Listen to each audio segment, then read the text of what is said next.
What if Homo sapiens had never been alone? What if our cities, our classrooms, our parliaments and stadiums were never exclusively human in the way we imagine them today, but shared with cousins of equal claim to Earth? Picture a world where the sidewalks hold more than one kind of gait, where the workplace is tuned to more than one kind of body, where every law, every tradition, every definition of humanity must bend to a reality richer and far more complex. This is not a story of aliens from distant galaxies, but of other humans, Neanderthals, Denisovans, and Homo floresiensis, who once walked this planet beside us, and in this imagined world never left. In such a world, the very concept of human fractures and expands at the same time. The species we call Homo sapiens would be only one strand in a braided civilization. Neanderthals, with their massive builds, thick bones, and endurance suited to Ice Age Europe, would stride beside us. Denisovans, mysterious and resilient, adapted to high mountains and brutal climates, would claim their place as masters of the extreme.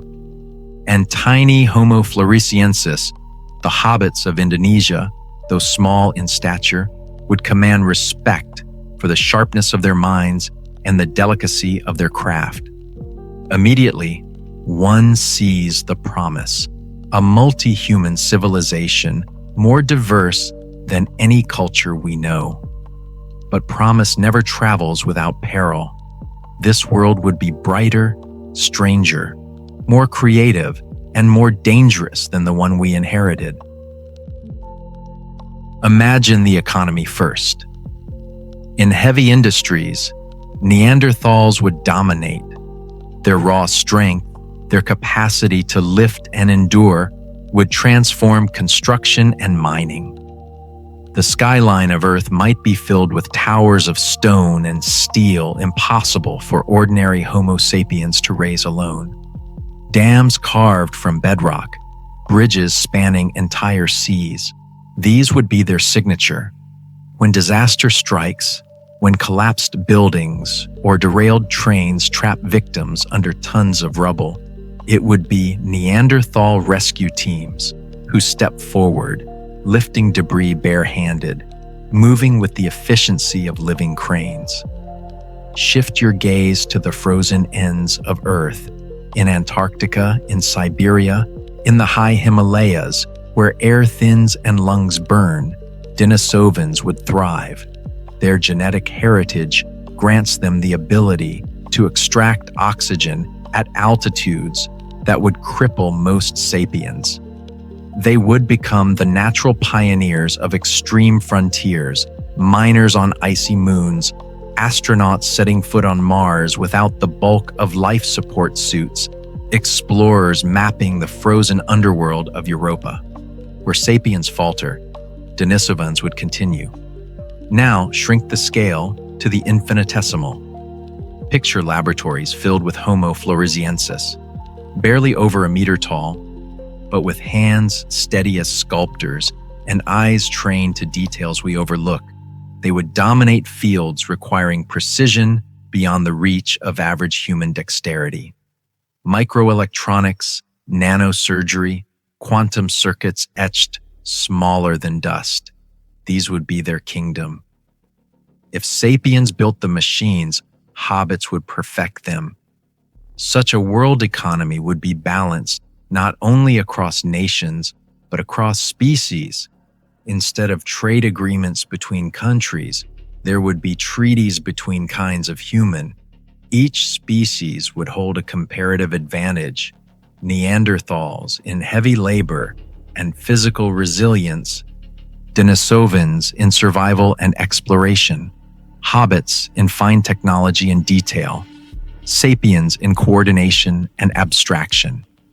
Together, civilization could leap forward faster than history ever allowed. But harmony is rarely permanent. With advantage comes power, and with power comes envy. political systems would be forced to adapt. No longer could a parliament or Congress claim to represent the people if the people means only one kind of human. A new model would emerge, a council of species. Imagine chambers with 4 circles of seats, one for each branch of humanity, each voice equal, each veto possible. Would sapiens, who pride themselves on numbers, accept parity with species less numerous but equally essential? Or would majorities demand control, igniting endless debates over fairness, representation, and sovereignty? And then inevitably, resource pressure. Today, 8 billion sapiens already strain Earth's reserves of food, water, and land. Add billions of Neanderthals, Denisovans, and Hobbits, and the planet groans under demand. Forests fall faster. Oceans deplete sooner. Atmosphere warms quicker. Who eats first? Who breeds more? Would governments impose quotas, limiting reproduction not just by family, but by species? If so, who decides which line of humanity is allowed to flourish? Such policies would ignite riots, rebellions, wars of survival masquerading as wars of principle. Culture, too, would fracture. Neanderthal culture might idolize strength, courage, and loyalty to clan. Denisovan culture might revere nature, endurance, and isolation. Hobbit culture might elevate intellect, craftsmanship, and quiet community. And sapiens culture, forever shifting, forever restless, might lean toward expansion, novelty, and dominance. These values do not overlap easily. A society where strength, survival, intellect, and novelty all demand the throne cannot be stable for long. Rival ideologies would form, each species insisting that its way is the rightful destiny of humankind. Conflict would come. It could not be avoided. And when it did, the wars would look unlike anything we know.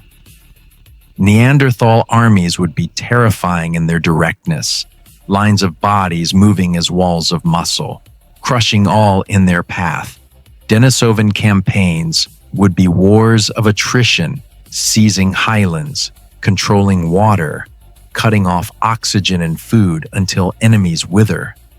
Hobbit wars would be invisible, hacks, sabotage, whispers in circuits that collapse nations without a single shot.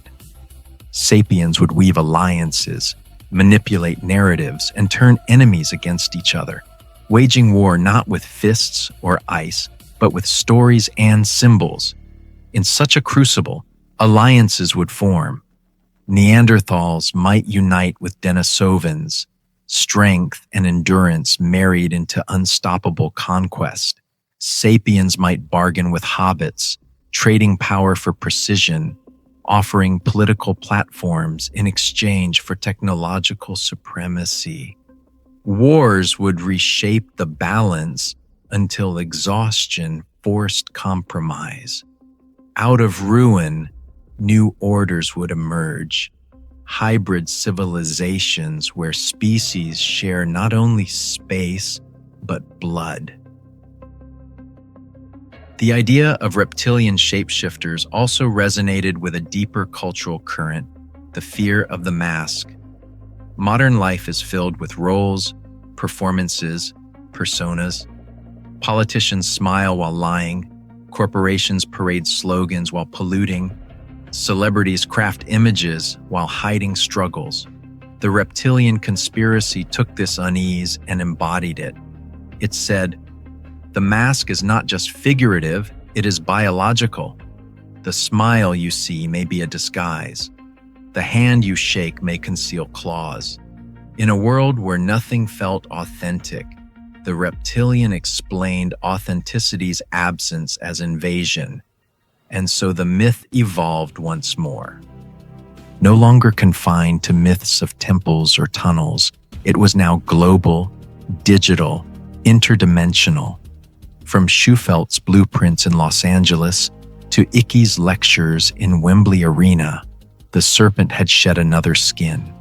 It was reborn as the central villain of modern conspiracy, the ultimate explanation for everything wrong in the world. Wars, corruption, inequality, disaster, all of it, according to the believers, was the work of reptilians. But here lies the paradox. The more impossible the theory seemed, the more powerful it became. Its absurdity insulated it. To believe was to join a secret circle, to see beyond the veil, to laugh at the skeptics who could not accept the truth. And in the age of the internet, every glitchy video and every rumor found a home, feeding the serpent until it grew larger than ever before.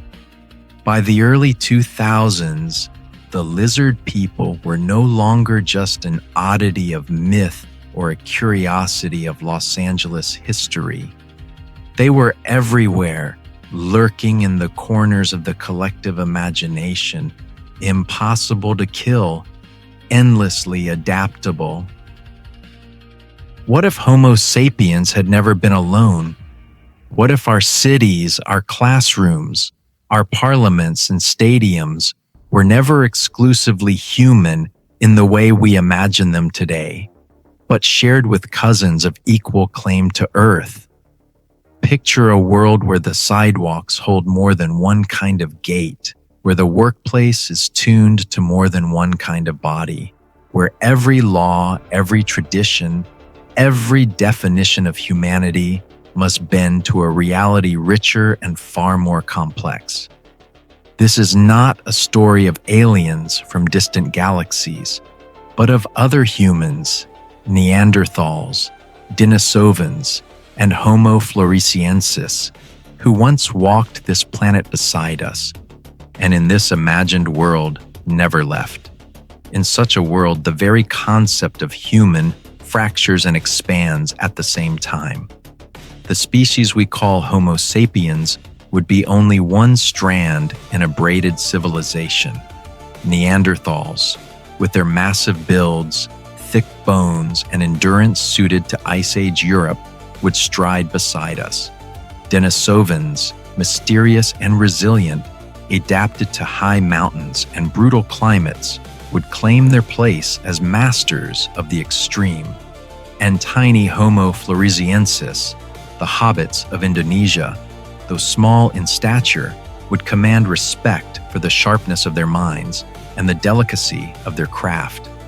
Immediately, one sees the promise, a multi-human civilization more diverse than any culture we know.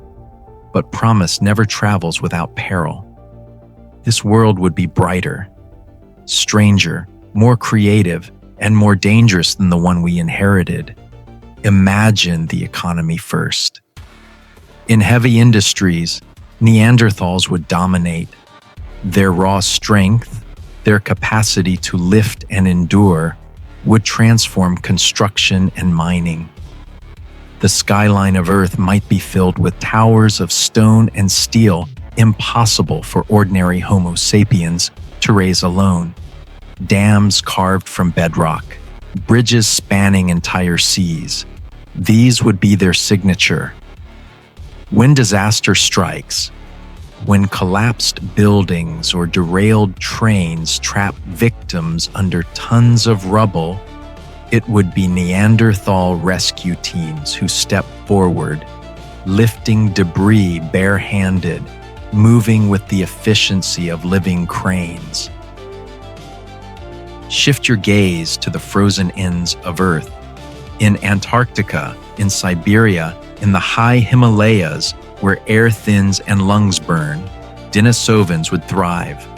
Their genetic heritage grants them the ability to extract oxygen at altitudes that would cripple most sapiens. They would become the natural pioneers of extreme frontiers, miners on icy moons, astronauts setting foot on Mars without the bulk of life support suits, explorers mapping the frozen underworld of Europa. Where sapiens falter, Denisovans would continue. Now, Shrink the scale to the infinitesimal. Picture laboratories filled with Homo floresiensis, barely over a meter tall, but with hands steady as sculptors and eyes trained to details we overlook. They would dominate fields requiring precision beyond the reach of average human dexterity. Microelectronics, nanosurgery, quantum circuits, etched smaller than dust. These would be their kingdom. If sapiens built the machines, hobbits would perfect them. Such a world economy would be balanced not only across nations, but across species. Instead of trade agreements between countries, there would be treaties between kinds of human. Each species would hold a comparative advantage. Neanderthals in heavy labor and physical resilience, Denisovans in survival and exploration, hobbits in fine technology and detail, sapiens in coordination and abstraction. Together, civilization could leap forward faster than history ever allowed. But harmony is rarely permanent. With advantage comes power, and with power comes envy. Political systems would be forced to adapt. No longer could a parliament or Congress claim to represent the people if the people means only one kind of human. A new model would emerge, a council of species.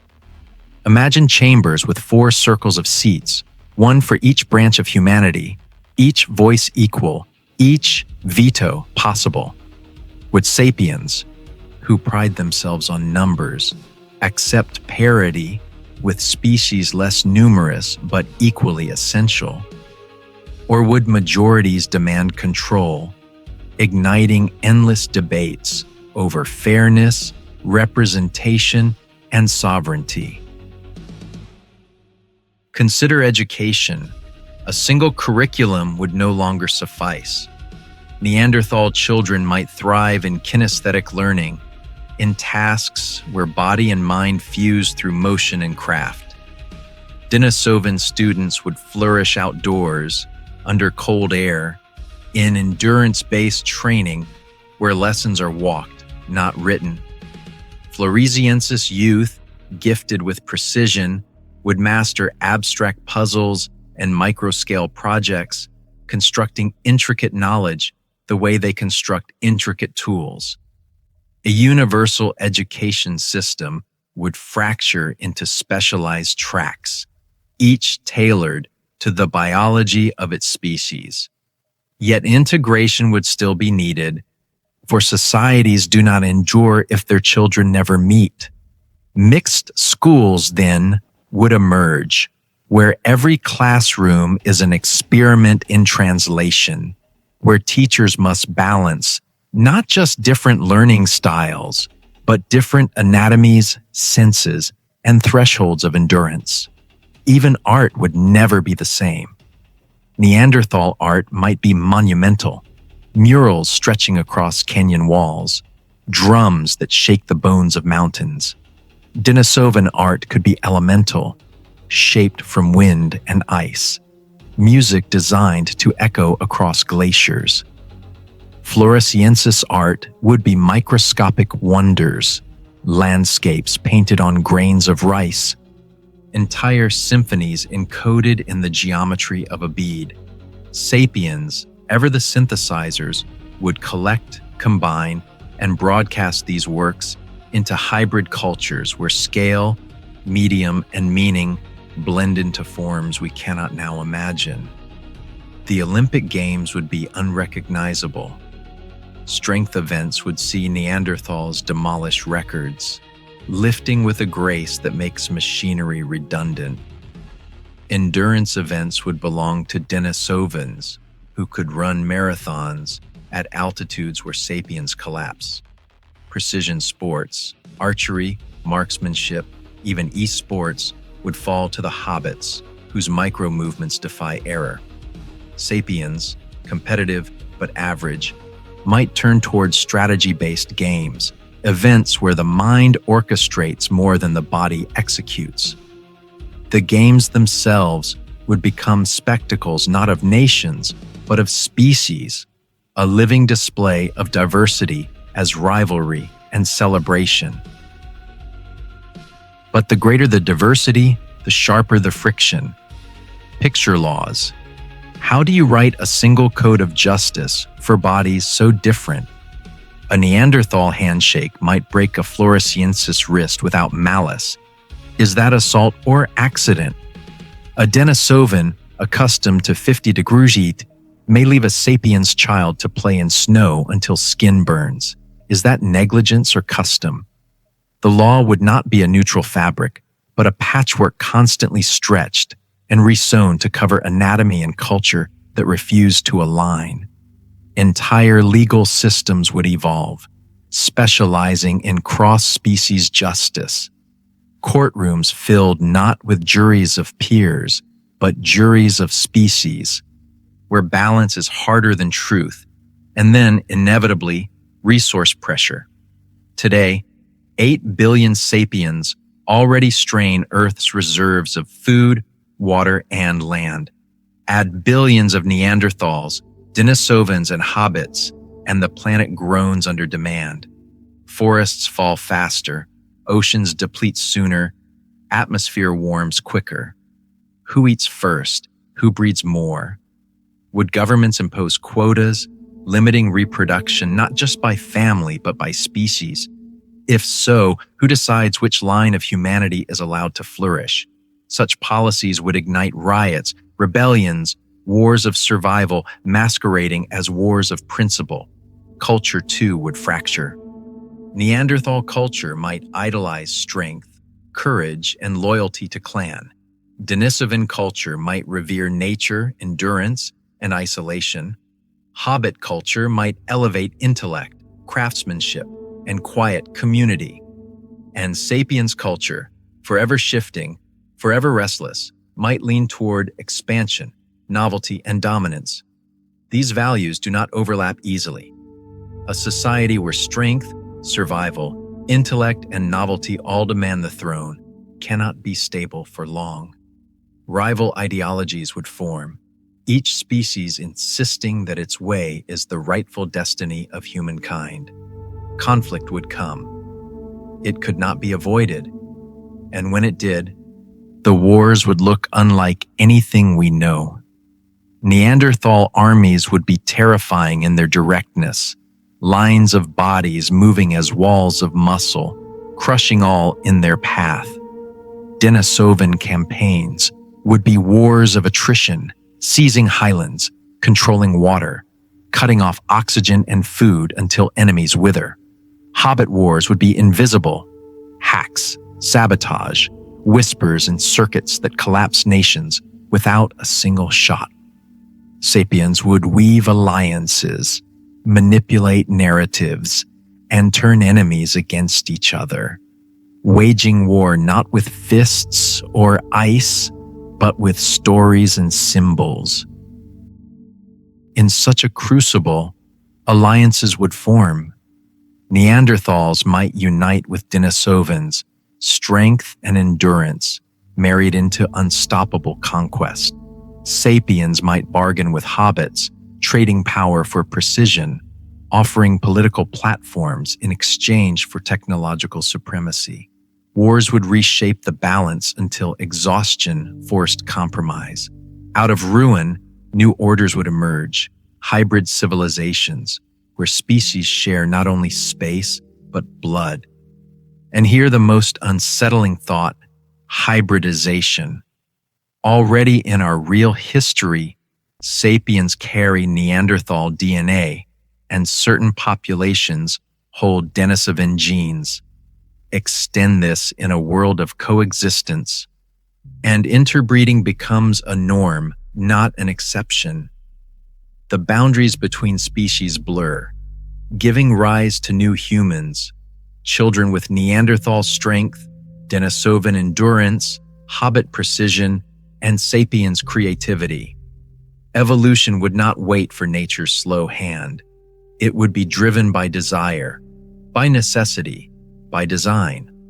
What then does human mean? When four species become one, when identities are no longer pure but blended, when bodies themselves are engineered, have we transcended sapiens or lost it? The answer would shape the destiny not of one species, but of humanity itself. A multi-human world could not rely on the political frameworks sapiens once built. Nations, as we know them, would be insufficient. The Council of Species would stand as the ultimate authority, a parliament of 4 branches, each claiming not merely representation, but survival itself. Every debate would carry existential weight. When Neanderthal delegates argue for expanded industry, they speak not just of jobs, but of the right of their kind to remain essential. When Denisovan envoys demand protection of highlands and glaciers, they are not environmentalists, but guardians of the only terrain in which their physiology truly thrives.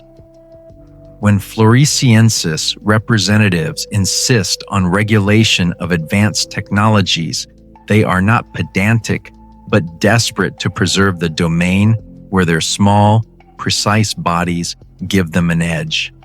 And when sapiens call for compromise, for innovation, for the greater good, they are not neutral. They are defending the fragile position of a species that is numerous but no longer singular. The council chamber itself would be a spectacle of tension. Neanderthal benches reinforced to withstand mass and force. Denisovan wings designed to keep air cold and thin for their comfort. Floresiensis seats scaled smaller, elevated so their voices could project equally. Sapiens arranged in the center, ever the mediators, ever the self-appointed coordinators. In this theater of negotiation, language itself would fracture. Words like progress, justice, or equality would carry different meanings depending on whose tongue shaped them. To a Neanderthal, progress might mean larger projects, monuments of stone that proclaim strength. To a Denisovan, justice might mean the freedom of nature from exploitation. To a Floresiensis, equality might mean recognition of subtle genius, of precision unseen. To sapiens, all of these might be abstractions to blend into policies, but no blend satisfies all palates forever. What then of law? Justice in a multi-human world would confront dilemmas so alien to our current codes that entire schools of jurisprudence would emerge. Consider liability. If a Neanderthal, in a gesture of friendship, claps a Floresiensis on the back and breaks 3 ribs, is that battery or biology? If a Denisovan expedition refuses to rescue sapiens stranded on a high ridge, claiming the risk is trivial for them but fatal for sapiens, is that negligence or natural law?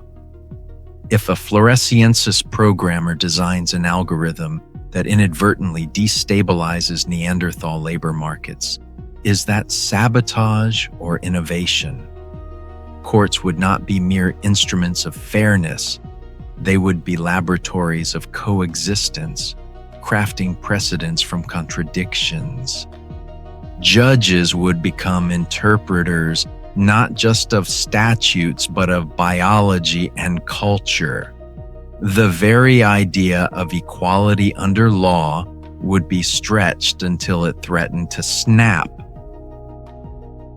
Education, too, would become contested terrain. At first, systems would attempt integration, multi-species classrooms where sapiens, Neanderthal, Denisovan, and Floresiensis children learn side by side. But quickly, the fractures appear. Standardized testing collapses when one species can memorize through song, another through motion, another through micro-patterns, another through abstraction. Separate tracks emerge, specialized academies optimized for each kind of brain and body. Yet segregation breeds distance. To prevent species from growing apart, Governments would mandate cultural exchange, rotations, shared projects, competitions where talents intertwine. The effort might succeed for a generation, but when crises rise, when resources tighten, when politics polarize, the seeds of division would sprout. Parents whisper that their child's future is compromised by others, that mixed education dilutes excellence, that separation preserves identity. In every society, education is the forge of future conflict, and here the forge is hotter than ever. And what of religion, myth, and identity? Sapiens' history is filled with gods made in our image, in a multi-human world whose image defines the divine. Would Neanderthals worship a deity of stone and sinew? Denisovans, a spirit of ice and altitude? Floresiensis, a trickster god of craft and cunning? Would sapiens still insist the divine looks like them? Or would religions fracture into species cults, each declaring itself the true inheritor of destiny? Pilgrimages might divide rather than unite. Holy texts might be rewritten to favor one lineage, demonizing others. Wars of faith would no longer be sapiens against sapiens, but species against species, each convinced it alone reflects creation's intention. The Tower of Babel would no longer be a metaphor. It would be the daily architecture of belief. Economics would accelerate both brilliance and disaster. Multi-species corporations would rise, boards divided into proportional seats, profits distributed by negotiated formula. At first, synergy would ignite prosperity. Neanderthals build, Denisovans endure, Floresiensis refine, sapiens coordinate, an unstoppable cycle of growth. But greed respects no boundaries. When Neanderthals demand higher wages for their labor, sapiens financiers may resist. When Denisovans claim exclusive rights to high-altitude mining, others may see monopoly. When Floresiensis patent technologies beyond comprehension, accusations of secrecy and theft would fly. Trade wars erupt not across borders but across genomes. Sanctions are not against nations but against kinds of human. The global economy, once a network of countries, becomes a battlefield of biology. Sooner or later, scarcity sharpens the blade. Freshwater becomes precious, arable land dwindles, fisheries collapse. 8 billion sapiens already strain Earth's systems. Add billions of others, and crisis accelerates. Governments impose quotas, not only by household, but by species. Population control becomes the policy of survival. Imagine debates where the council must decide. Should Neanderthals, with higher caloric needs, be limited in reproduction? Should Denisovans, who thrive in harsh environments, be permitted larger families in regions others cannot survive? Should Floresiensis, with smaller bodies consuming fewer resources, be encouraged to expand? The arithmetic of survival becomes an arithmetic of injustice. Civil unrest ignites, and streets once filled with mixed voices echo with chants of separation. When politics fail, war waits.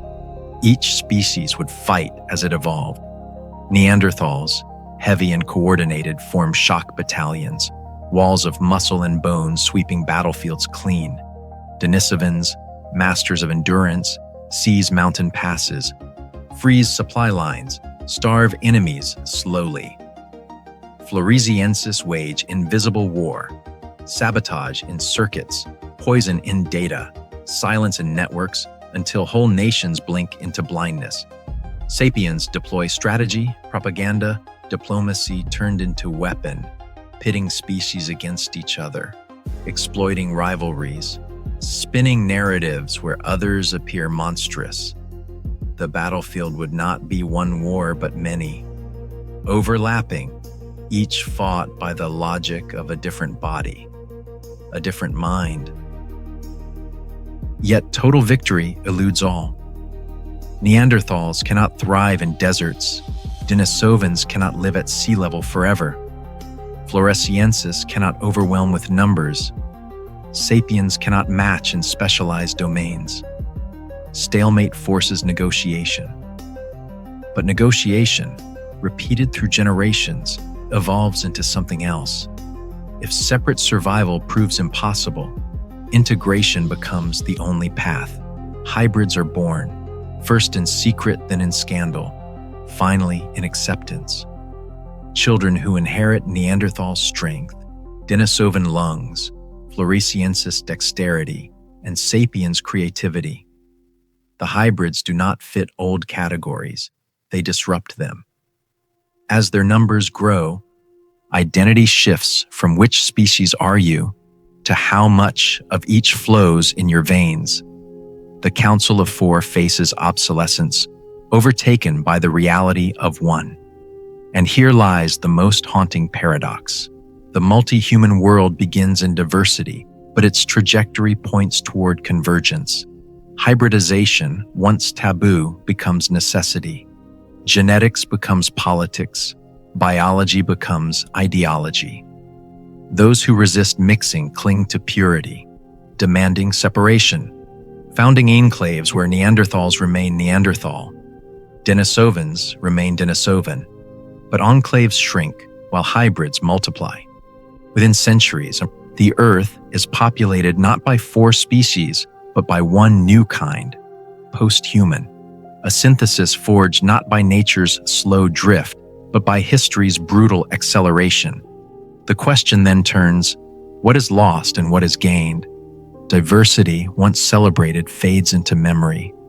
The distinct songs of Neanderthal, Denisovan, Floresiensis vanish into the choir of a new humanity. But in their place rises a species that can endure mountains, master machines, wield strength and precision together. Evolution, which once sculpted species over hundreds of thousands of years, is now compressed into a handful of generations. A leap, but also a mourning. The world, richer in potential, is poorer in heritage. And beyond Earth, destiny calls. Mars, Europa, Titan, the inhospitable frontiers of the solar system, once imagined for sapiens alone, are now within reach of hybrids. Denisovan lungs endure thin atmospheres. Neanderthal bodies resist radiation. Floresiensis precision crafts, habitats molecule by molecule. Sapiens' imagination charts the course. Together, they leave the cradle not as four rival cousins, but as one ambiguous offspring. The irony is sharp. In seeking to preserve themselves, each species sows the seed of its own disappearance. In fighting for dominance, they guarantee convergence. And when the hybrids look back, they may not recognize the world their ancestors once divided so fiercely. When coexistence bends beyond its limit, war becomes the language of last resort. A multi-human world, fragile under the weight of biology and politics, would not avoid conflict. It would transform conflict into something humanity has never seen. These wars would not be fought between nations, but between species, each carrying into battle the evolutionary gifts of its lineage. Neanderthals would march first. Their armies would be living fortresses, bodies thick with bone and sinew, shock troops that absorb and deliver punishment beyond sapiens' comprehension. Where sapiens deploy armored vehicles, Neanderthals would be the armor, advancing shoulder to shoulder, smashing barricades with bare hands, turning city streets into open plains of force. Their logic of war is straightforward. Meet the enemy, overwhelm with weight and strength, break until nothing remains to resist. Against such blunt power, walls crumble and morale shatters. Yet Neanderthals are slow to adapt, their strategy carved in the simplicity of muscle. Denisovans would choose another path. Masters of endurance, they seize terrain rather than cities. Mountain passes, glacial rivers, high deserts, these become their fortresses. Their armies do not need supply lines the way others do. They thrive in scarcity, turning hunger and frost into weapons. A Denisovan campaign is not about immediate conquest, but attrition. They cut oxygen, they block water, they isolate populations until the enemy weakens without ever meeting them face to face. Where Neanderthals fight wars of hours and days, Denisovans fight wars of months and winters. To sapiens, this patience is terrifying. An enemy you never see, only the slow erosion of breath and hope. Floresiensis, the smallest of all, would not fight in open fields. Their battlefields are invisible, grids of information, webs of circuits, veins of infrastructure. They would infiltrate power plants, communication networks, logistics algorithms. A Floresiensis war is not a spectacle of bodies, but a silence that spreads. Traffic lights fail, markets collapse, satellites misalign, water pumps reverse. Armies stumble blind, civilians panic, governments dissolve under the pressure of unseen hands. It is war without smoke, war without noise, but its casualties are no less real. Sapiens, accustomed to wars of propaganda and perception, would recognize the elegance, control the story, and you control the field. But Hobbit wars go deeper. They control not only what people think, but the very systems that allow societies to breathe. And sapiens? Deprived of dominance and strength, endurance, or precision, sapiens turn to their oldest gift, strategy. They weave alliances, manipulate rivalries, weaponize narratives. Where Neanderthals see an enemy, sapiens see a potential ally of convenience. Where Denisovans hold a mountain, sapiens imagine trade routes, treaties, pressures to bend them. Where Floresiensis infiltrate networks, sapiens amplify or suppress the story, convincing millions that the saboteurs are heroes or villains. The sapiens' battlefield is not land or code, but meaning. They win by turning perception into reality. The collision of these war logics creates chaos. Battles are never symmetrical. A Neanderthal siege collapses under a Denisovan blockade. A Denisovan blockade is undone by a Floresiensis cyber sabotage of their water reserves. A Floresiensis cyber sabotage is neutralized by sapiens propaganda, exposing false identities. The cycle loops, alliances shift, enemies yesterday become partners tomorrow. War becomes less about victory than about surviving the chain reaction of competing survival strategies. Out of devastation, alliances form not by trust, but by necessity. Neanderthals, frustrated by Floresiensis sabotage, find common ground with Denisovans, strength and endurance married into a storm of conquest. Together, they dominate vast territories, one breaking cities, the other holding landscapes. Against them rise sapiens and Floresiensis, brains and precision, politics and micro-machines, a coalition of subtlety against force. The planet fractures into two great blocks, not east versus west, not north versus south, but strength versus cunning, endurance versus strategy. The wars scorch earth, cities burn, glaciers collapse, rivers are poisoned, satellites fall. No species achieves absolute victory. The Neander-Denisovan juggernaut cannot cross oceans fast enough, cannot master the subtleties of sabotage. The Sapiens Floresiensis coalition cannot withstand prolonged attrition, cannot stop walls of muscle, when they break through defenses. Stalemate bleeds into despair.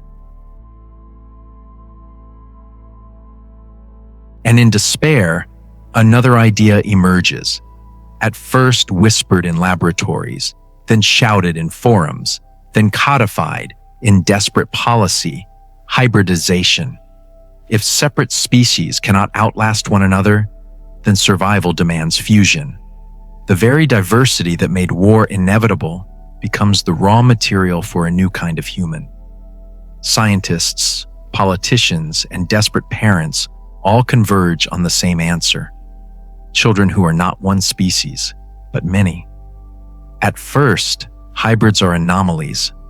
A child with Neanderthal bulk and sapiens agility, another with Denisovan lungs and Floresiensis hands. Their existence is scandalous, challenged by purists from every side. Religious factions call them abominations. Politicians call them illegitimate. Generals call them uncertain. But in the field, their advantages are undeniable. A hybrid soldier carries strength without the clumsiness of pure Neanderthal, endurance without the fragility of pure Denisovan, dexterity without the smallness of pure Floresiensis, creativity without the insecurity of pure sapiens. Slowly, prejudice bends under the weight of survival. Hybrids are not exceptions, they are prototypes of the future. As generations pass, the Council of Species faces irrelevance. 4 voices become many, then none, replaced by councils of integration, where debates no longer ask which species, but which blend. Identities shift. Instead of Neanderthal, Denisovan, Floresiensis, or sapiens, people describe themselves in percentages, in traits, in lineages of fusion. The boundaries blur until they dissolve. The irony is profound. The wars fought to preserve difference produce convergence.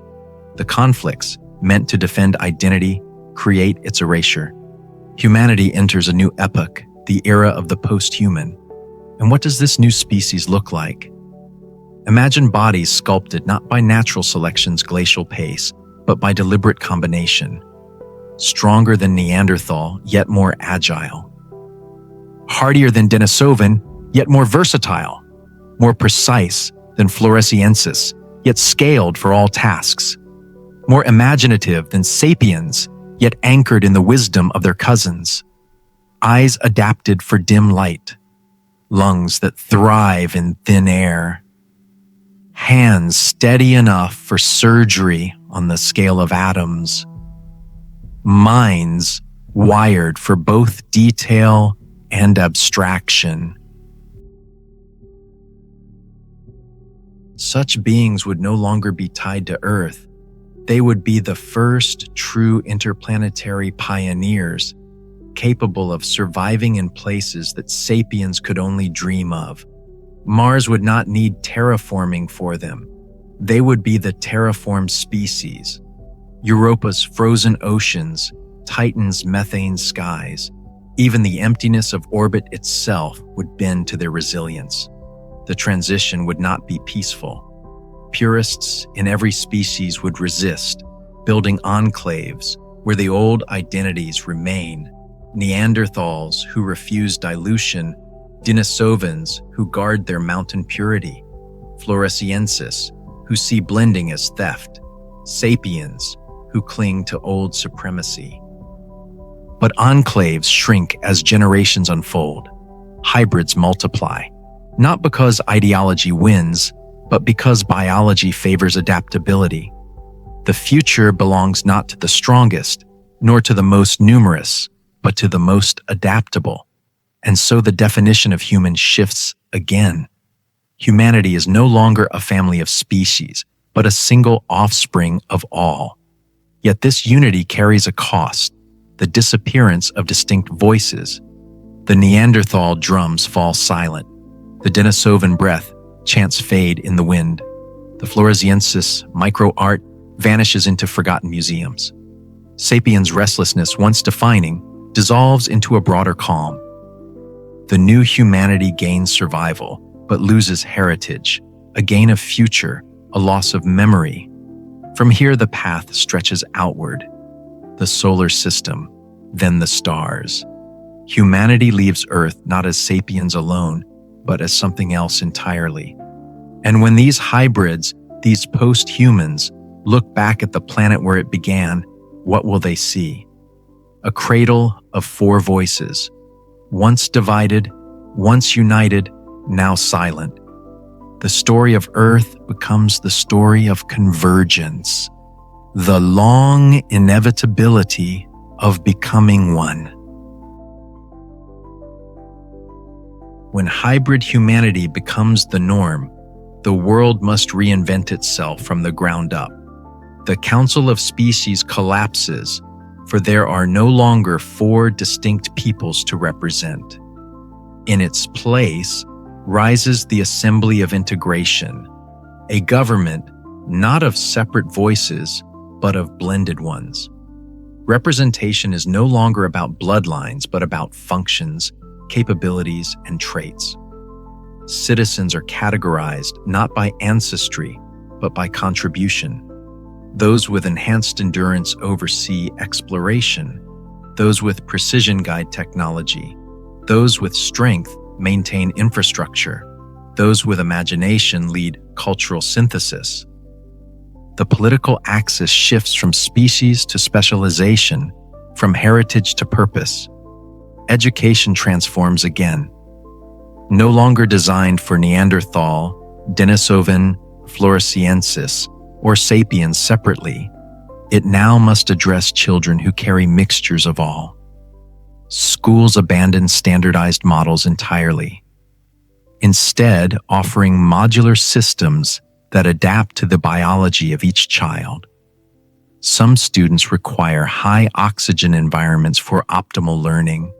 Others thrive under cold exposure. Others need microscale tools for dexterity. Classrooms become laboratories of diversity, where each desk is a different ecosystem. Teachers are less instructors than architects of adaptation, guiding not a class but a constellation of unique minds.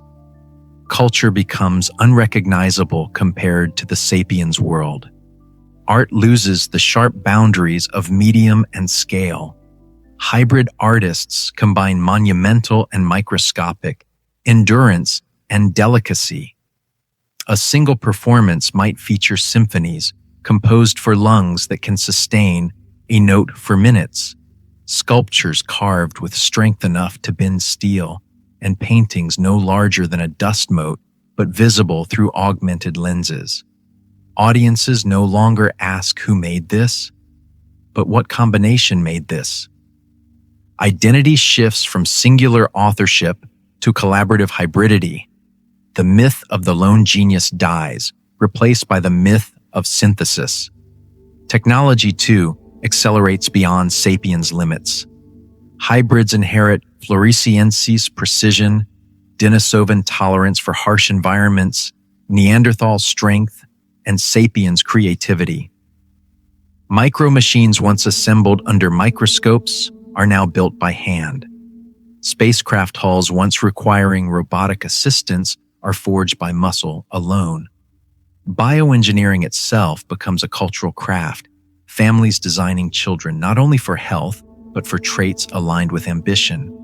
Parents may request lungs tuned for thin air, eyes adapted to ultraviolet, skin resistant to radiation, or neural circuits optimized for memory. What began as natural blending evolves into deliberate design. But design carries danger. The first generations of hybrids emerged through necessity, their traits blended unpredictably. Later generations, however, are sculpted by choice. Societies debate, should enhancement be universal, offered to all, or selective, tailored to elites? If selective, inequality hardens into biology itself. Some children born with superior minds and bodies by deliberate design, others left behind with ordinary blends. A caste system emerges, not of wealth alone, but of engineered capacity. The dream of equality shatters when the genome becomes currency. Philosophy struggles to keep pace. The old question, what is human, returns sharper than ever. Sapiens once defined humanity by culture, by language, by abstract thought. In the hybrid age, those lines blur. Post-humans speak in pulses of light, transmit thoughts directly, manipulate environments with senses unknown to sapiens. They are recognizably descended from us, yet alien enough to test our definitions. If humanity is a continuum, where on that continuum does sapiens end and post-human begin?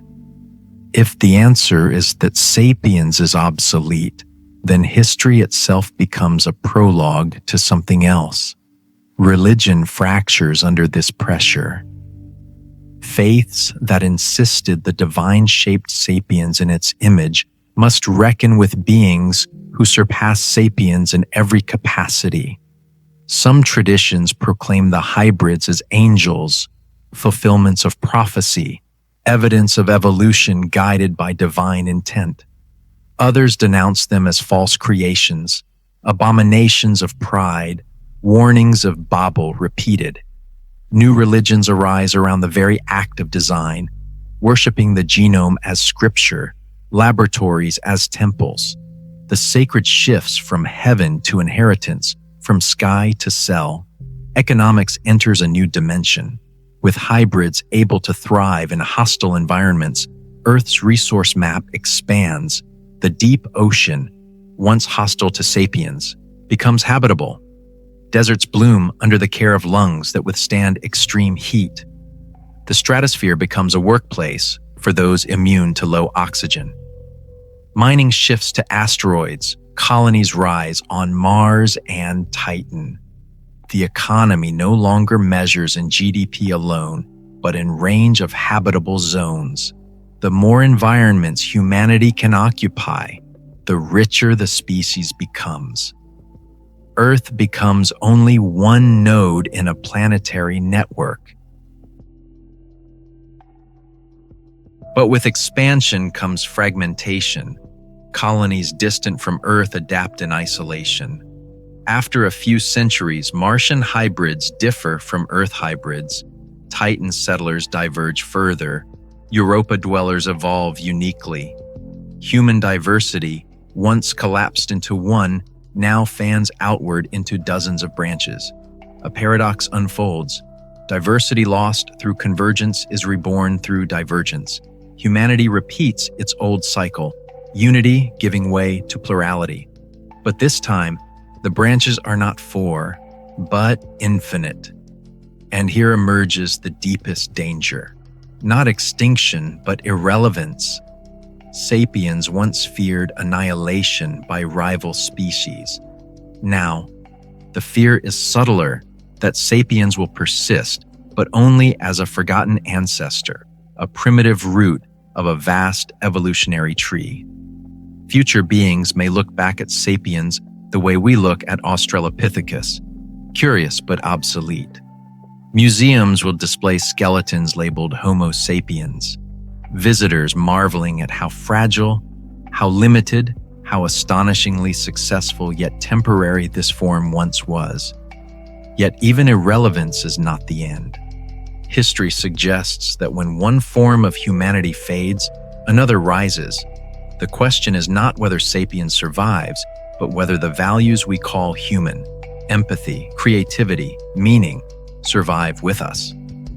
Hybrids may inherit our biology, but will they inherit our soul?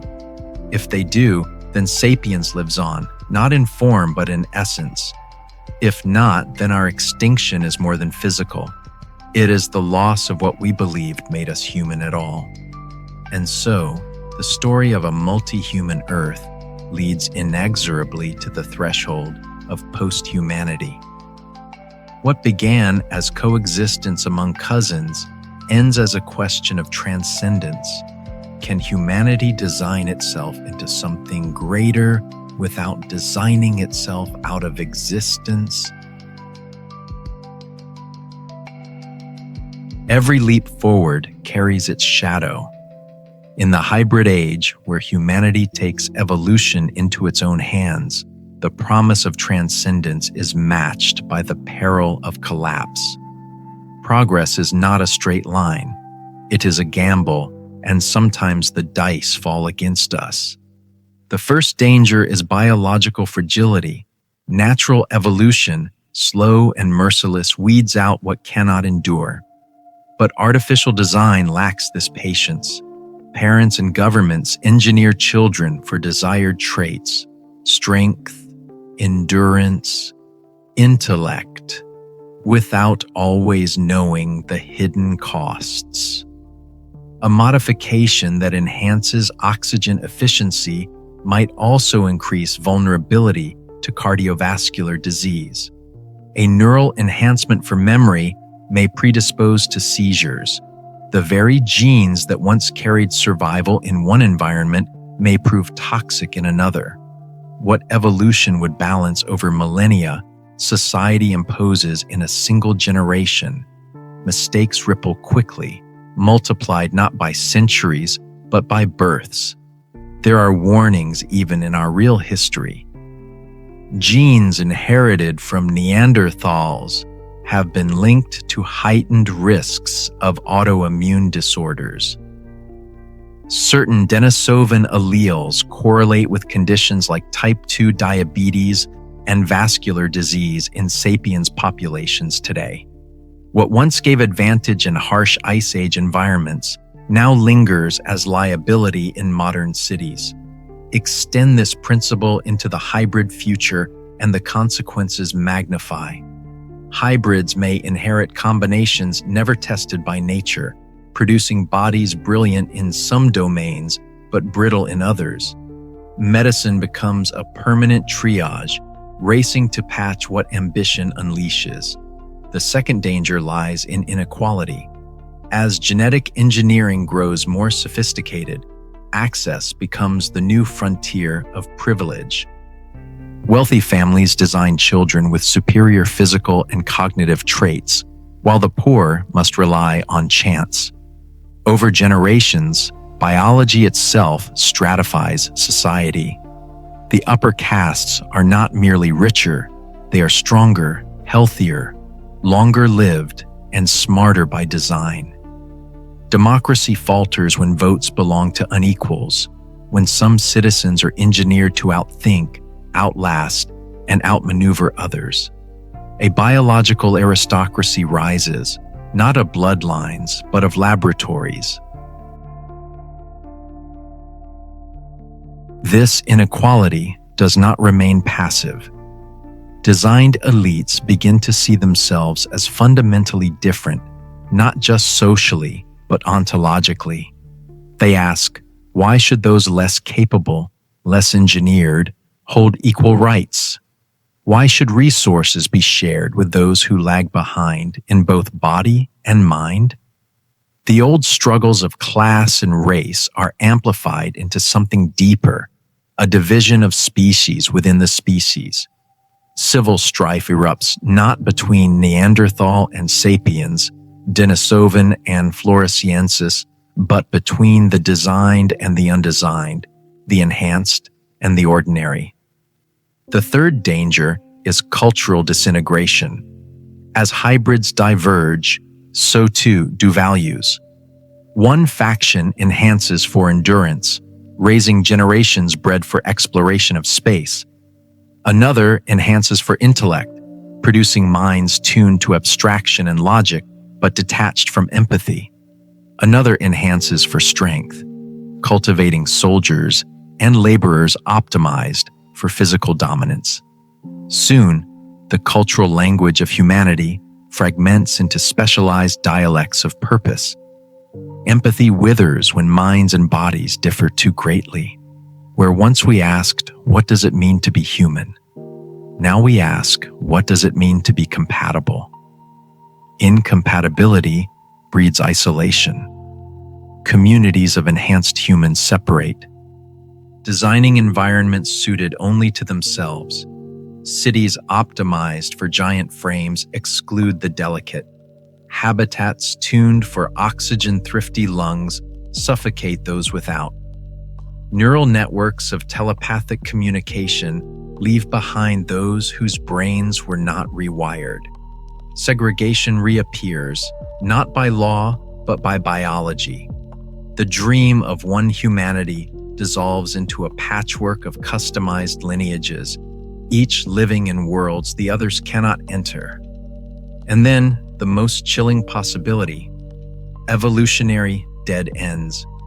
History is littered with branches that failed, species that thrived for millennia before vanishing without ceremony. Hybrids designed recklessly may suffer the same fate. A lineage with extreme specialization may flourish briefly, but collapse when environments shift. Traits optimized for one habitat may doom survival in another. Worse, some enhancements may suppress fertility, producing generations unable to reproduce naturally. A society obsessed with design risks designing itself sterile, extinguishing its future in pursuit of perfection. Even survival does not guarantee meaning. Imagine a humanity that perfects endurance, strength, and intellect, yet loses empathy, creativity, or joy.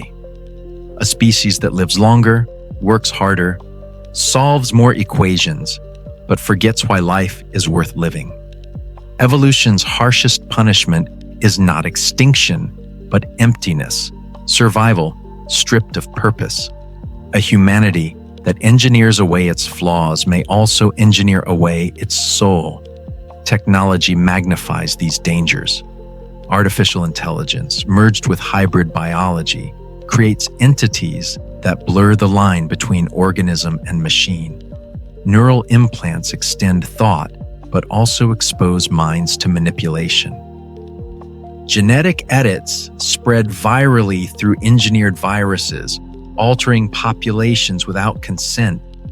Entire regions may awaken to find their biology rewritten overnight, their children born with traits they never chose. Evolution ceases to be the slow story of nature and becomes the contested battleground of politics, commerce, and ideology. And above all, hovers the ultimate question: who decides? In a world where genes are clay, who holds the sculptor's hand? Governments, corporations, parents, the individuals themselves.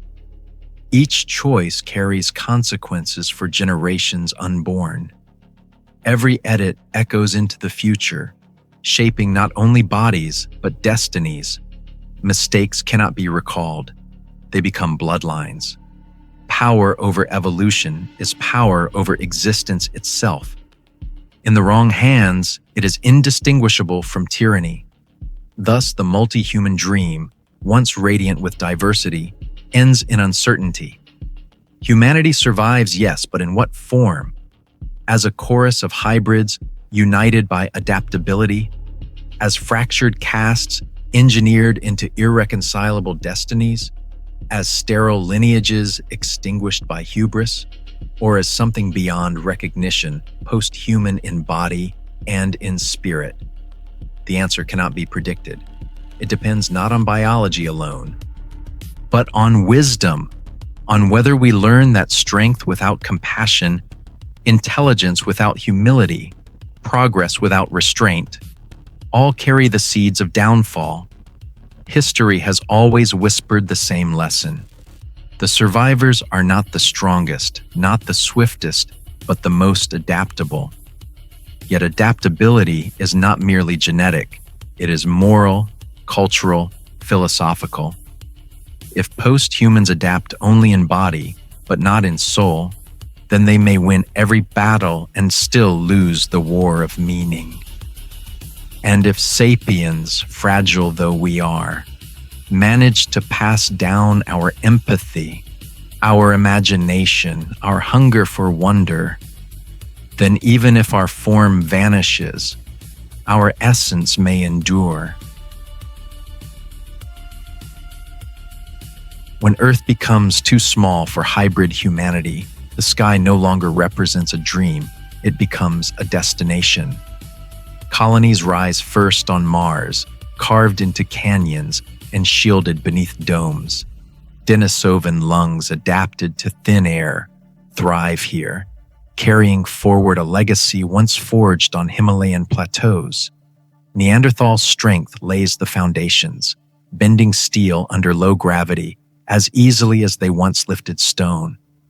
Floresiensis precision engineers microcircuits for survival systems, ensuring that every pump, every sensor, every valve functions flawlessly in the fragile balance of Martian life.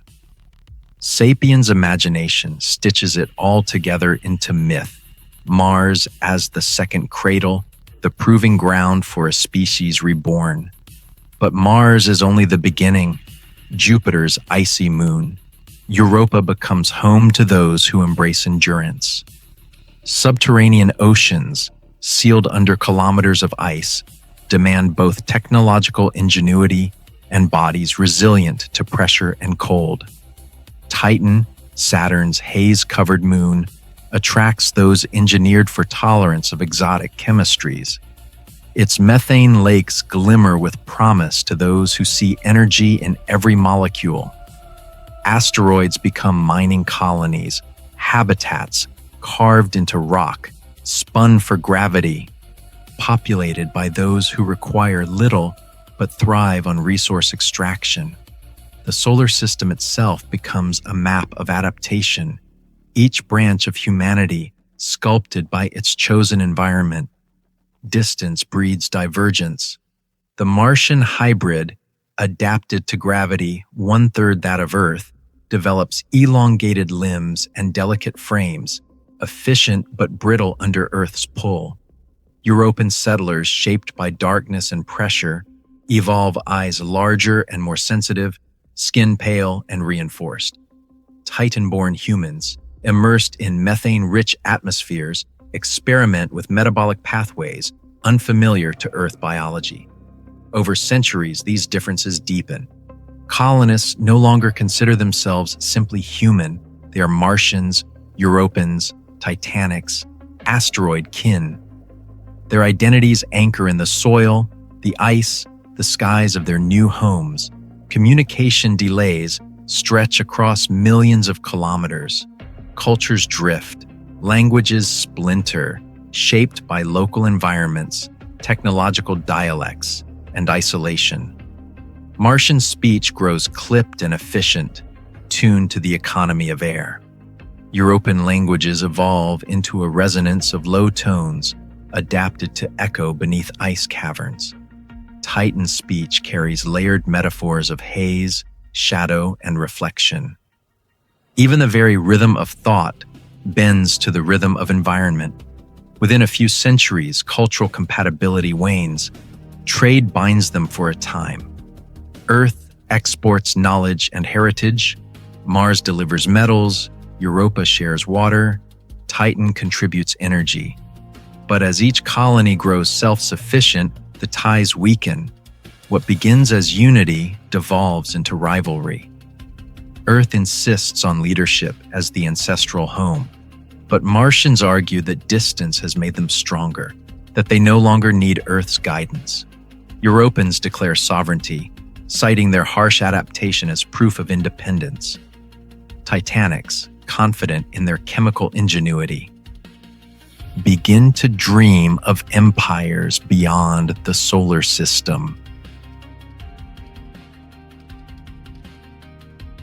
Conflict is inevitable. Not open war at first, but contests of influence. Who controls trade routes? Who commands satellite networks? Who owns the flow of information across the void? Earth deploys its old weapon. Stories, broadcasts of heritage, history, identity, reminders that all are children of the same cradle. But Martians reply with new myths, casting Earth as mother and themselves as the grown children who must leave. Europans whisper that they were never truly Earth's at all, but something new born of ice and darkness. Titanics scoff that while others cling to old blood, they are already designing bodies for other stars. Then comes the first interplanetary war, not a war of soldiers, but of sabotage and silence. Martian ships cut supply chains, European hackers collapse Earth's satellite grids, Titanic agents manipulate trade in energy cells. Earth retaliates with blockades, embargoes, cultural propaganda. The solar system fractures into spheres of influence, each colony testing the others. Violence escalates, skirmishes at asteroid mines, raids on data relays hidden in the Kuiper Belt. No battle is decisive, but every battle deepens mistrust. And beneath the war drums lurks the deeper truth. Divergence is accelerating. After 1,000 years, Martians cannot live on Earth without exoskeletons. Europans cannot survive without their pressurized environments. Titanics breathe atmospheres toxic to sapiens' lungs. What began as hybrids of 4 species becomes a garden of dozens, each sculpted by its chosen world. Interbreeding declines. Genetic pools isolate. Humanity fragments into many humanities. With fragmentation comes philosophy. Martians argue that human is defined by adaptability, that they are truer heirs of sapiens than Earth itself. Europans counter that human is defined by endurance, by survival, under conditions that destroy all else. Titanics claim that humanity is defined by design, by the will to remake the body at will. Earth clings to heritage, insisting that history, memory, and origin define humanity. 4 visions collide, none yielding. The conflict becomes cosmic. Who decides the destiny of the species when there is no longer a species, but a constellation of offshoots? Is humanity still one people scattered across the stars, or has it already fractured into something else? Perhaps human is no longer a biological term at all, but a cultural one, carried not in DNA, but in stories. Yet even stories drift when told under different skies. The solar system becomes a mirror of the past, where once 4 species contended on Earth: sapiens, Neanderthals, Denisovans, Floresiensis. Now dozens of branches contend across worlds. The pattern repeats, but on a grander scale. Evolution, accelerated by design and environment, replaces the dream of unity with the reality of divergence. And just as before, peace is fleeting. Each branch, convinced of its own destiny, seeks dominance. War in the solar system is no longer a possibility. It is the rhythm of survival itself. And beyond even that, the stars beckon. Generational ships, designed by Titanics and launched from Martian yards, carry humans, post-humans, beyond the heliopause into interstellar night. These ships are not fragile vessels, but living ecosystems, their passengers genetically tuned to thrive in void. Centuries later, they will arrive at distant worlds, adapt again, diverge again. By then, Earth and Mars may no longer recognize them as kin. They will return, if they ever do, as strangers, aliens descended not from other galaxies, but from humanity itself. Time is the most merciless architect. Over centuries, divergence begins as subtle differences of body and culture. Over millennia, it becomes something deeper, entirely new identities, new physiologies, new interpretations of what it means to be human. When tens of thousands of years pass, the solar system no longer holds a single humanity, but an archipelago of post-human civilizations, each molded by its world, each drifting further from the others in form, in thought, in essence. Martians, born in low gravity and thin air, elongate further with each generation. Their frames grow tall and fragile, their muscles wiry but efficient, their eyes tuned to dust storms and red horizons. They see Earth as impossibly heavy, its gravity a prison. On their homeworld, they stride gracefully. On Earth, they collapse under the weight of ancestry.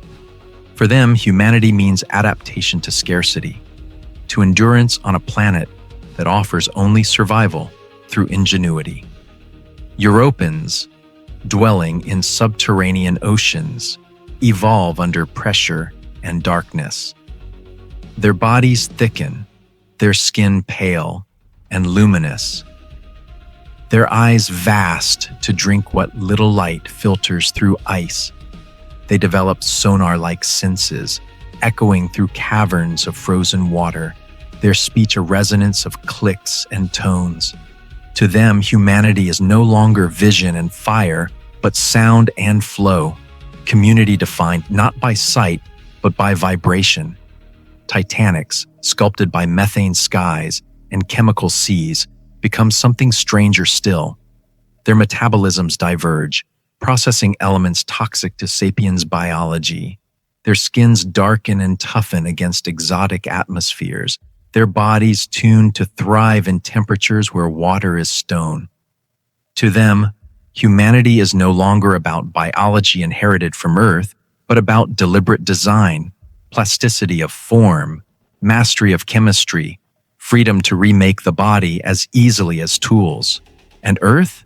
The cradle persists, but changed as well. Those who remain on the blue planet preserve heritage, anchoring themselves in tradition. Their bodies shift little compared to their cousins among the stars, but their culture becomes increasingly obsessed with memory. For them, humanity is history itself, the act of remembering what came before, even as others forget. They become archivists of identity, guardians of origin, determined that the word human must never slip entirely into alienness. When these branches finally encounter one another again, the meeting is not a reunion, it is a first contact. After millennia of isolation, Martians, Europans, Titanics, and Earthers look at one another across the void and see not kin but strangers. They speak in tongues barely intelligible. Their bodies are recognizable, yet uncanny, echoes of sapiens shaped into alien silhouettes. To meet is to glimpse a mirror distorted by time and environment until the reflection no longer smiles back. This choice defines the long future. Will the scattered children of Earth reunite in a new council, not of 4, but of many, spanning planets and moons? Or will they fracture irreparably, each declaring itself humanity while seeing the others as alien? The answer cannot be predicted. Time stretches too far and biology diverges too deeply. But one truth remains constant. Evolution never stops. Humanity, however defined, will not remain as it is. It will continue to change, to split, to adapt. And the beings who look back at Earth from distant stars will ask the same question we ask today. What does it mean to be human? There comes a moment when the mirror of humanity no longer reflects Earth at all. Millennia after the first expansions, the descendants of Homo sapiens scatter across star systems. Their bodies, reshaped by gravity, radiation, chemistry, and deliberate design, differ so profoundly that to stand them side by side is to watch an evolutionary kaleidoscope. Some are tall and fragile, some compact and dense, some luminous, some dark-skinned, against methane skies. Some communicate with voices, others with light, others with frequencies below hearing. All trace their origin to the same cradle, yet none would be recognized as human by the sapiens who first looked up at the stars. And in this divergence lies a paradox. To themselves, each lineage insists it is still human, still rightful heir to the story of Earth. Yet to one another they appear alien, strangers wearing echoes of familiarity. The irony deepens when, beyond their own fracturing, they finally detect signals from other intelligences in the galaxy. For the first time, the question is no longer just what is human, but what is not. In preparing for contact with the truly alien, humanity's offshoots confront a chilling thought. They already see one another as alien. Martians and Europans, Titanics and Earthers, when they gather, their debates sound like interspecies diplomacy. If this is how they treat kin separated by time and adaptation, how will they treat those who never shared Earth at all? The encounter with extraterrestrial minds reshapes the conversation. Suddenly, the fragments of humanity recognize themselves not as rivals, but as branches of a larger whole. Against the backdrop of the galaxy, their differences shrink in scale, yet pride resists. Each lineage believes it represents the pinnacle of the human experiment. Each wants to be the emissary, the face of Earth's legacy, the one to greet the unknown. Rivalries reawaken in a cosmic theater. Imagine the negotiations. Martians, optimized for endurance and scarcity, argue that their resilience makes them ideal envoys. Europans insist that their sonar languages and aquatic adaptations offer the richest bridge to alien minds. Titanics declare that their mastery of self-design proves humanity's readiness to meet anything. Earthers plead heritage, claiming that memory itself is the essence worth presenting. Each is correct, each is incomplete, and together they mirror the very dilemma that began eons earlier on Earth. And so the galaxy becomes a stage for a question older than stars. Is humanity defined by biology, by culture, by origin, or by adaptability? The answer changes with every era. To sapiens, it was language and imagination. To hybrids, it was synthesis. To Martians, Europans, Titanics, it became endurance, harmony, or design. To the galaxy, perhaps, it will be none of these. Perhaps human will be remembered not as a species, but as a seed, an origin that scattered, sprouted, and branched until it became forest, unrecognizable to the seed itself. This perspective carries both comfort and dread. Comfort because it means humanity has not perished, but flourished, filling worlds with descendants. Dread because in that flourishing, the very identity of humanity dissolves. If future beings resemble aliens more than sapiens, then perhaps the search for extraterrestrial life was always destined to end in irony.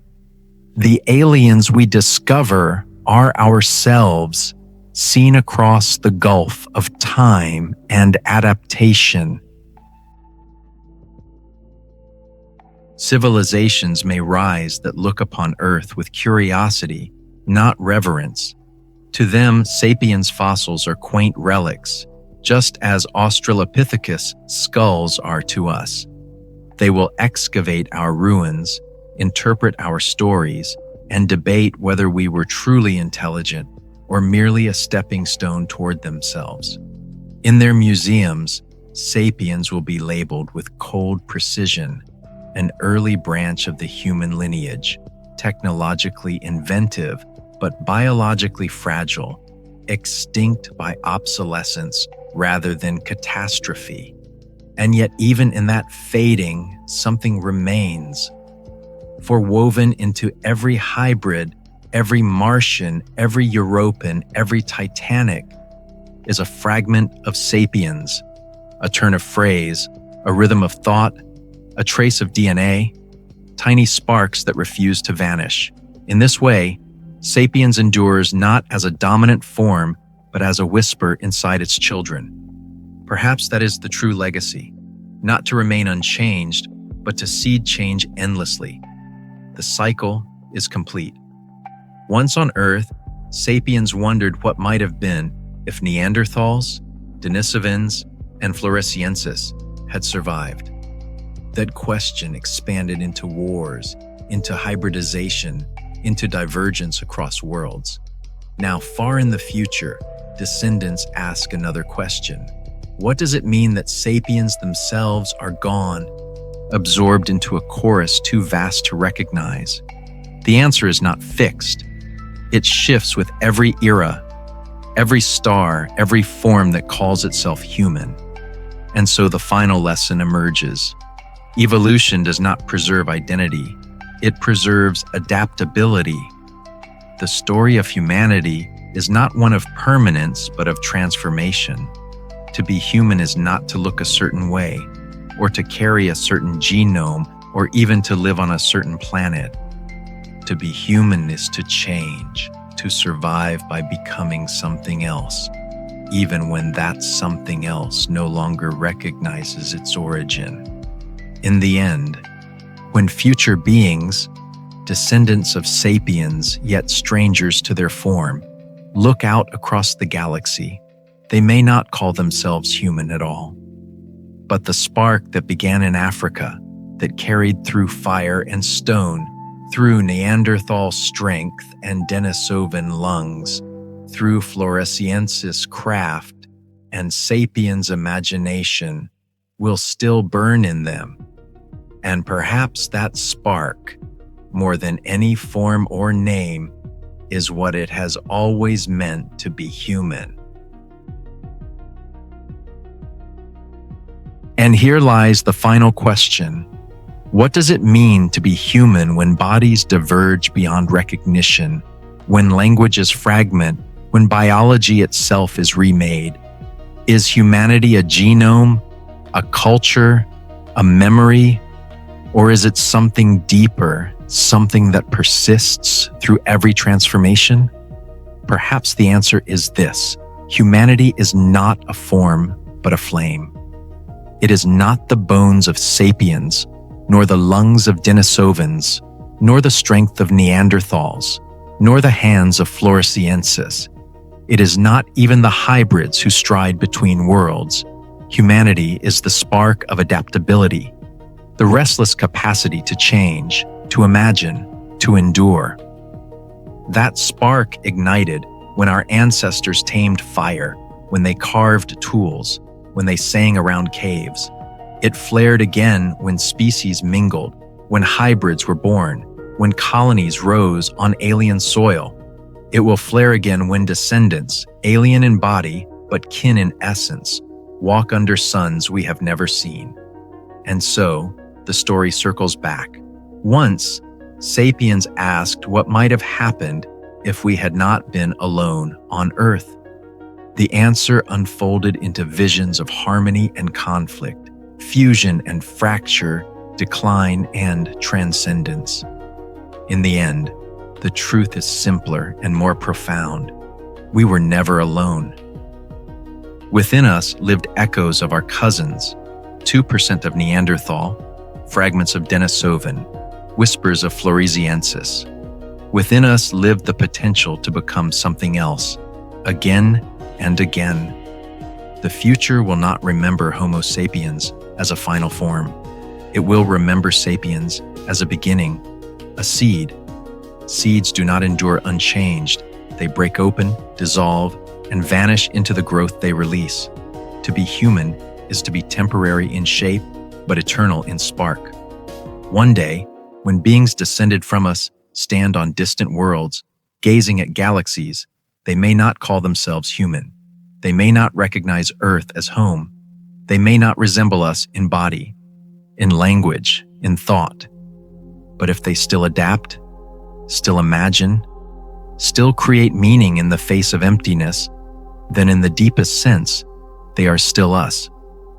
The question was never whether sapiens would endure as it was. The question was whether the essence of humanity would survive transformation. And the answer, written across stone and ice, across stars and generations, is yes. Not because we stayed the same, but because we never did. Humanity is change. Humanity is survival by becoming. Humanity is the story that writes itself in new hands, new lungs, new eyes, across every world it touches. And if one day we vanish, replaced by forms unrecognizable, it will not be the end. It will be the next chapter in the only story we have ever told. The story of life that refuses to stop becoming more.